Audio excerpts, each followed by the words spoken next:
Hello friends, मैं हूं गौरव और एक ना एक दिन आप फ्लैपी बर्ड इस गेम के अराउंड तो श्योरली आए होंगे। लेकिन क्या आप ये जानते हो कि जिस गेम से आप इतने एडिक्टेड हुए थे, उस गेम को बनाने के लिए इसके गेम डेवलपर डोंग गुयेन को सिर्फ 2 दिन लगे थे। Yes, you heard that right, सिर्फ 2 दिन, और उतने में ही बन गया ये ओवरनाइट एक वर्ल्ड वाइड हिट। वेल, रातों रात हो गया फेमस ये गेम कुछ इस तरह कि न्यूज़पेपर्स में, पोस्टर्स में, बिलबोर्ड्स पे, जहां पर देखो हर जगह पर डोंग को बस अपना नाम या फिर फ्लैपी बर्ड का नाम ही नजर आ रहा था। बट यहां पर आप जरा सोचो, एक लोअर मिडिल क्लास इंसान जो सिर्फ 2 वक्त की रोटी रोजाना का अफोर्ड कर सकता था, वो रातों रात मिलियनर्स की लिस्ट में शामिल हो गया, रोजाना का $50,000 कमाने लग गया। Too good to be true, right?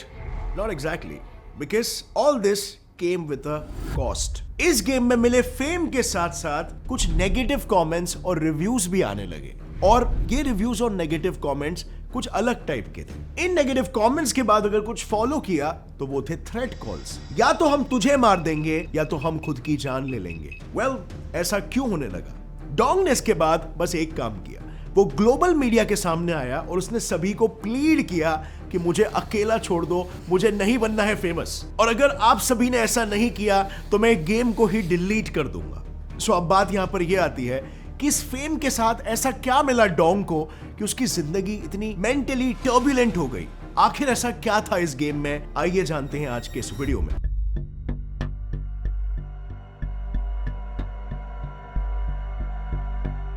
सो कहानी को हमें एकदम बिगिनिंग से शुरू करना पड़ेगा, डोंग गुयेन के वो नॉट सो परफेक्ट बिगिनिंग से। सो कहानी की शुरुआत होती है डोंग गुयेन नाम के एक बच्चे के जन्म से इन वैन फुक village in Hanoi in Vietnam. अब जितने खुश डोंग गुयेन के माता पिता थे उसके जन्म को लेकर, उतना ही अफसोस उन्हें इस बात का भी था कि क्या वो अपने इस बेटे के परवरिश के लिए पैसे जुटा पाएंगे। वो एक गरीब परिवार को बिलोंग करता था, जिनके लिए 2 वक्त के खाने का इंतजाम करना भी मुश्किल था। पर गरीबी की मार खाने के बावजूद गुयेन के माता पिता उसे हर चीज देना चाहते थे जो उसको खुशी दे सके। और क्योंकि उस वक्त वियतनाम में गेमिंग ट्रेंड जोरों शोरों से चल रहा था, गुयेन के माता पिता ने उसे खुश करने के लिए सुपर मारियो ब्रदर्स गेम ला कर दिया। ये वो गेम था जिसने डोंग की जिंदगी को आसमान की ऊंचाइयों तक पहुंचा दिया, लेकिन ये वो गेम भी था जिसने उसकी जिंदगी को शायद बाद में बर्बाद कर दिया। वजह, वेल, इस गेम के हाथ में आते ही दिन क्या और रात क्या, गुयेन को इस गेम का एडिक्शन ऐसा लगा कि उसने खाना पीना तक भुला दिया। बट क्वाइट इंटरेस्टिंगली, डोंग सिर्फ इस गेम से एडिक्ट ही नहीं हुआ,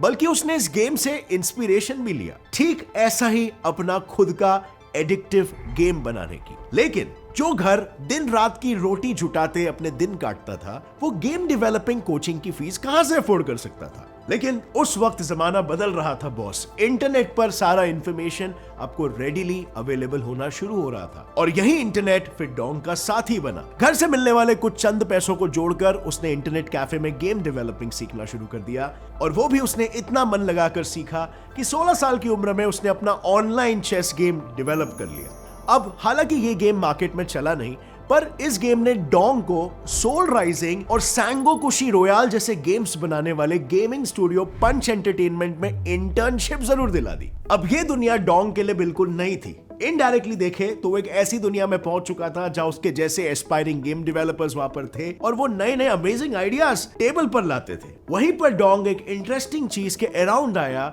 जो उसने पहले ना कभी देखी थी और ना ही कभी सोची थी। ये चीज थी आईफोन। पर आईफोन को देखने के साथ ही उसने ये भी नोटिस किया कि टच स्क्रीन फोन के सभी गेम्स बहुत ही क्राउडेड होते हैं, जिन्हें खेलने के लिए लोगों को अलग से वक्त निकालना पड़ता है। एग्जाम्पल के लिए आप एंग्री बर्ड जैसे गेम को ले लो, जिसे एक हाथ से नहीं खेल सकते हैं, इसके ग्राफिक्स भी बहुत ही ज्यादा कॉम्प्लिकेटेड होते हैं। डोंग को ये बात अच्छी तरीके से समझ में आ गई कि गेम को सिंपल होना चाहिए, जिसे आप एक हाथ से भी खेल सको और दूसरे से में भी अपना काम कर सको। तो बस इसी लूप होल को मिलते ही डोंग को यह पता चल गया कि अब उसे क्या करना है। इस तरीके से इजाद हुआ फ्लैपी बर्ड, इस गेम का कॉन्सेप्ट जो अभी तक उसके सिर्फ माइंड में था। ग्राफिक्स इस गेम में क्राउडेड नहीं रहने वाले थे, और गेम ऐसा बनने वाला था कि जो एक फिंगर से खेला जा सके। अब उस आइडिया को अपने माइंड से निकालकर बस एग्जीक्यूट करना बाकी था। अब कहते हैं ना, आइडियाज आर चीप। आइडियाज तो किसी को भी आ सकता है। इनफैक्ट आपको जो आइडिया आ रहा है वो उसी वक्त सेम टाइम में दुनिया में 3 और जनों को भी आ रहा है ऑन एन एवरेज। ऐसा कहा जाता है। एग्जीक्यूशन बहुत ही डिफिकल्ट होता है। एग्जीक्यूशन में अच्छे अच्छे लोगों को भी अपनी नानी याद आ जाती है। बट यहां पर ट्रस्ट मी, ये गेम बन के एग्जीक्यूट हो गया सिर्फ 2 दिनों में। अगर आप इस गेम को देखोगे तो इस गेम में बस 2 ही चीजें, एक द पाइपलाइंस और दूसरा द बर्ड। स्क्रीन को टैप करोगे तो बर्ड उड़ेगा और अगर टैप करना छोड़ दिया तो बर्ड नीचे गिरेगा। एंड या दैट वाज अबाउट इट। ये गेम दिखने में कितना सिंपल था और खेलने में तो और भी सिंपल, बट क्या इस गेम को मास्टर करना उतना सिंपल था? Well, not that simple, right? और ऐसे गेम्स को मास्टर करने के चक्कर में हम हमारा मेजॉरिटी टाइम डिजिटल स्क्रीन्स के सामने बिता देते हैं। And according to a data, एक average Indian 4.4 hours per day screen के सामने बिताता है instead of 2 hours which is recommended. अब हो सकता है कि डेटा आप पर लागू नहीं होता, लेकिन रिसेंटली डिजिटल स्क्रीन यूसेज का डेटा ग्रेजुअली इंक्रीज होते हुए दिख रहा है और इससे होने वाले प्रॉब्लम से हम सब पहले से ही वाकिफ है। स्क्रीन से निकलने वाले ब्लू लाइट की वजह से होते हैं हेडेक्स, आई स्ट्रेन और poor sleep experience. I know अब दुनिया डिजिटल रेवोल्यूशन के अंदर है, स्क्रीन टाइम तो बढ़ेगा ही। सो स्क्रीन से होने वाले प्रॉब्लम्स को सॉल्व करने के लिए आप स्क्रीन टाइम को रिड्यूस नहीं कर सकते, वरना आपका करियर इफेक्ट करेगा। और इसीलिए यहां पर एक ब्रिलियंट सोल्यूशन लेकर आया है इंटेलिलेंस। इंटेलिलेंस के ग्लासेस में advance CR39 blue cut lenses use होते हैं, जिनमें एंटी ग्लेयर और एंटी रिफ्लेक्शन के लिए कोटिंग की गई है। साथ ही ये अल्ट्रा लाइट है और अल्ट्रा ड्यूरेबल भी। ये ड्यूरेबल TR90 फ्रेम्स के साथ बने हैं that gives you maximum comfort and these lenses filter out 100% of harmful blue light and UV 400, जिसके कारण आपकी आंखों पर कोई स्ट्रेन नहीं आता। सो अब आप भी घंटों तक अपने काम के लिए स्क्रीन के सामने बैठ सकते हो without damaging your I. Sturdy और अल्ट्रा ड्यूरेबल फ्रेम्स के साथ इंटेलिलेंस में मल्टीपल यूनिसेक्स डिजाइन ऑप्शंस भी मिल जाते हैं, जिससे आप अपना मनपसंद फ्रेम चूज कर सकते हो। तो रुके क्या हो, डिस्क्रिप्शन में दिया गया है लिंक, इंटेलिलेंस के आईवेयर चेकआउट करो और अपने आई प्रोटेक्शन पर अभी से ही ध्यान देना शुरू करो। And now let's come back to our topic. और यहीं पर अनकॉन्शियसली ले डाउन हो चुके थे साइकोलॉजिकल एडिक्शन के ग्राउंड रूल्स। फाइनली 2013 में डोंग ने फ्लैपी बर्ड को एप्पल ऐप स्टोर पर लॉन्च किया, सो दैट जिसके पास फोन है वो सभी उस गेम को स्टोर में देख सके। लेकिन यहां पर गेम को लॉन्च करने के बाद डोंग से एक भूल हो गई। आप खुद सोचो, आप जब एक प्रोडक्ट को लॉन्च करते हो तो उसके बाद सेकंड स्टेप क्या होना चाहिए? Marketing, right? उस गेम को मार्केट करना, उसे लोगों के सामने लाना। बट डोंग को तो मार्केटिंग का एम तक नहीं आता था। प्लस जब डोंग ने फ्लैपी बर्ड लॉन्च किया था तब ऑलरेडी मार्केट में एक गेम लॉन्च वॉर चालू था। तब ऐप स्टोर पर और गूगल प्ले स्टोर पर रोजाना के करीबन 100 न्यूली डेवलप्ड गेम्स लॉन्च हुआ करते थे और इसीलिए वही हुआ जिसका डर था। इस ओवरऑल गेम फ्लड में फ्लैपी बर्ड कहीं पर बह कर रह गया। सिंपली कहूं तो इनिशियली अगर आप उस पर नजर डालते तो आप कहते ये गेम तो फ्लॉप हो गया। और जैसे जैसे महीने बीतते गए वैसे वैसे लोग उस गेम को और भी ज्यादा भूलते गए, मानो जैसे फ्लैपी बर्ड गेम दुनिया में एग्जिस्ट ही नहीं करता हो। एंड नॉट जस्ट दिस, इस गेम के फ्लॉप होने के साथ साथ इस गेम के साथ जुड़ी हुई डोंग की सारी उम्मीदें भी गायब हो गई थी। इनफैक्ट 5-6 महीने बीतने के बाद डोंग ने खुद अपने इस गेम को भुला दिया था। पर इसके बाद एक दिन अचानक से ट्विटर पर एक रैंडम इंसान ने फ्लैपी बर्ड पर शब्दों का रिव्यू किया। अब ट्विटर के इस रिव्यू को कितने लोगों ने देखा और इस पर क्या रिएक्शन दिया, ये तो आज भी कोई नहीं जानता। पर उसके बाद पता नहीं क्या चेन रिएक्शन ट्रिगर हुआ कि जो गेम ऐप स्टोर या प्ले स्टोर में दिखाई भी नहीं देता था, वो इस एक ट्वीट के बाद रातों रात टॉप 100 पर आ गया, वहां से टॉप 50 और फिर टॉप 50 से फर्स्ट पर आ गया। एंड विद दिस गेम को 5 स्टार रिव्यूज भी मिलने लगे, यानी लोगों को ये गेम खेलने में मजा आ रहा था। नाउ सी, जैसे कि मैंने अभी कुछ देर पहले कहा था, गेम सिंपल था, उसे सीखना सिंपल था, पर उसको मास्टर करना उतना ही हार्ड था। तो जब मास्टर करना डिफिकल्ट था तो may be you may ask, उस गेम को इतना ज्यादा सक्सेस क्यों मिला? वेल, जवाब आसान है। इस गेम का स्ट्रक्चर या लोगों को करना क्या था? बस एक छोटे से बर्ड को 2 पाइप्स के बीच से निकालना है और अपने स्कोर्स को बढ़ाना है। बस प्लेयर्स को इतना ही करना था। लेकिन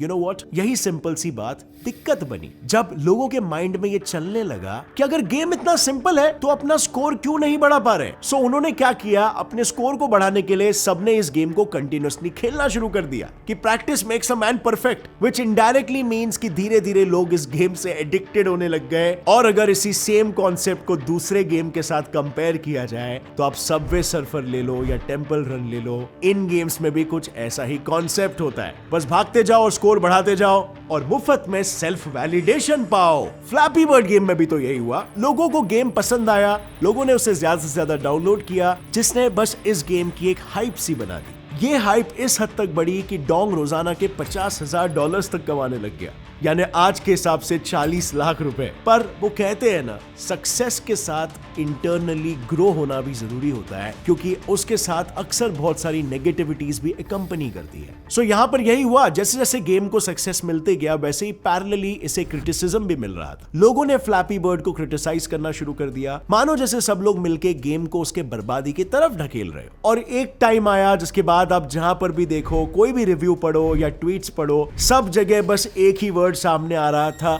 addiction. Flappy Bird is equal to addiction. और जैसे ये एडिक्शन वर्ड लोगों के सामने आया और आता गया, जिसे इस गेम के बारे में नहीं पता था वो भी इस गेम की तरफ अट्रैक्ट होने लगा और उसने भी इसे डाउनलोड किया। और देखते ही देखते एडिक्शन इतना बढ़ने लग गया कि यहां से फ्लैपी बर्ड का डाउनफॉल शुरू हो गया। टॉप स्कोर को क्रैक करने की वजह से लोग एडिक्शन के साथ फ्रस्ट्रेशन भी फेस करने लग गए। ऐसे रिव्यूज आने लग गए जहां पर लोग कह रहे थे, the most annoying game yet I can stop and it's slowly consuming my life. सबके सामने बस एक ही सवाल था, क्यों इस साधारण सी दिखाई देने वाली गेम की तरफ सभी लोग एडिक्ट हो रहे हैं? वेल, इसका जवाब तो आप और मुझे भी पता है, गेम डेवलपर की वजह से। गेम डेवलपर्स इसमें कुछ ऐसे वैल्यूज ऐड करते हैं जिसकी वजह से ना चाहते हुए भी लोग इसे खेलने पर मजबूर होते रहे। एग्जाम्पल के लिए पबजी को ही ले लो। जैसे ही हम गेम इंस्टॉल करते हैं तब हमारे सामने एक इंसान खड़ा होता है जिसके पास ना कपड़े होते हैं और ना ही कोई वेपन। और अब वो मिलेगा कैसे? तो कई सारे लेवल्स को क्रॉस करो, जैसे जैसे एक एक लेवल अनलॉक होते जाएगा वैसे ही उस प्लेयर के कार्ट में चीजें ऐड होती जाएगी। और फिर इन सभी चीजों को यूज करके हम गेम में फ्लॉन्ट करते हैं,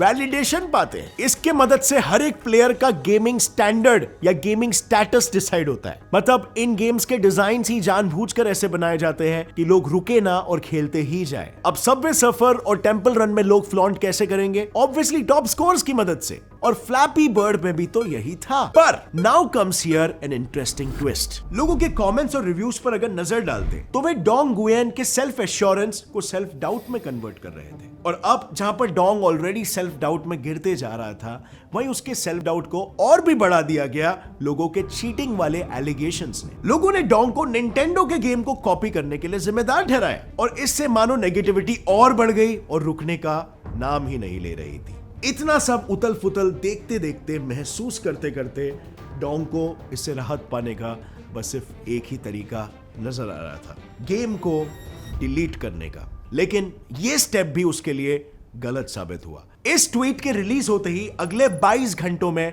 10 मिलियन लोगों ने इस गेम को और डाउनलोड कर लिया। मतलब जो मैस क्रिएट हुआ उसमें और 10 मिलियन लोग ऐड हो गए और ये डोंग कतई नहीं चाहता था। और इसीलिए सिचुएशन को कंट्रोल करने की नाकाम कोशिशों के बाद डोंग कहीं ना कहीं ये समझ गया कि वो इस सिचुएशन को हैंडल नहीं कर सकता है। और फिर क्या था, जो उसने कहा था उसने कर दिया। उसने फाइनली उस गेम को ही डिलीट कर दिया। जैसे एक रात में फ्लैपी बर्ड फेमस हुआ था, वैसे ही बस एक क्लिक के साथ उसकी और गुयेन दोनों की कहानी मानो खत्म हो गई। वेल, अब अगर इस स्टोरी को एनालाइज किया जाए तो इसमें से बहुत सारे पर्सपेक्टिव्स निकलते हैं। सबसे पहली बात तो हम सब ये सोचते हैं कि फेम बहुत ही आसानी से मिल जाता है या फेम के साथ कोई प्रॉब्लम्स नहीं आते, कोई रिस्पॉन्सिबिलिटीज नहीं होती है। तो वेल, ऐसा नहीं है, क्योंकि अगर आपको फेम मिलता है तो उसके साथ आपके इंटरनल स्ट्रेंथ्स जो बोल सकते हो वो भी उसी लेवल पर डेवलप होना चाहिए ताकि आप उस फेम को हैंडल भी कर सको। और आई थिंक काइंड ऑफ ऐसा ही कुछ यहाँ पर भी हुआ था। कम समय में जो सक्सेस मिल जाता है वो अक्सर सस्टेनेबल नहीं होता है।